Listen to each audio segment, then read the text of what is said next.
By Ian Young's Arts Entertainment reporter. Image copyright Anthony Roebling. Image caption: the replica theatre has been built in a month, in a car park when Shakespeare wrote about the winter of our discontent being made glorious summer by this son of York. He wasn't worrying about the city's weather, but 300 groundlings, who will watch plays in a roofless replica Elizabethan theatre in the city this summer, will hope this son of York shines on them.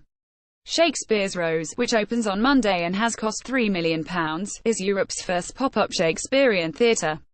The Bard would totally recognise it, according to producer James Cundall. Yorkshire breaking news: witness appeal over fatal crash. New era for rail passengers as East Coast route nationalised. The temporary theatre has been built in a car park in 28 days to a circular design, similar to those erected on Bankside in Shakespeare's day. Image copyright JMA Photography. Image caption: Alexander Vlahos and Alexandra Dowling will play Romeo and Juliet. It will stage 4 of his plays with a cast including Versailles and Merlin actor Alexander Vlahos, who will play Romeo in Romeo and Juliet, and Catesby in Richard III, as well as the audience members standing in the centre. A further 660 will watch from 3 levels around the edge. Shakespeare and his contemporaries would recognize the design and tricks like trapdoors and flying, which have hardly changed over the past 400 years. According to Cundall, they'd find everything they had in their theatre, they just probably wouldn't recognize layer scaffolding. He says, each length of scaffolding is probably about the same size as a standard oak beam, so that's how Shakespeare's oak became German scaffolding.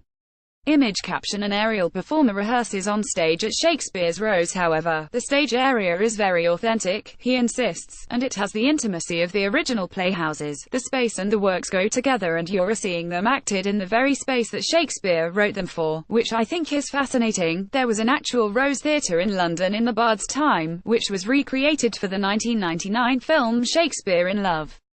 But the naming of the York venue as Shakespeare's Rose has irked some academics who have pointed out that Shakespeare didn't set up the original, and it should be called Henslow's Rose after its owner Philip Henslow. But Professor Judith Buchanan of the University of York, who has advised on the pop-up theatre, said, Shakespeare's Rose Theatre is not a historical reconstruction of the early modern Rose Playhouse on Bankside, nor of any other early modern playhouse. It is an approximate and suggestive architectural allusion to the idea of the early modern playhouse. The creators of the York Theatre will hope that their venue doesn't replicate some other aspects of the original Rose, which had to be closed occasionally due to riots or the plague, and which had one cast member who killed the other in a duel. Follow us on Facebook, on Twitter at BBC Newsance, or on Instagram at BBC Newsance.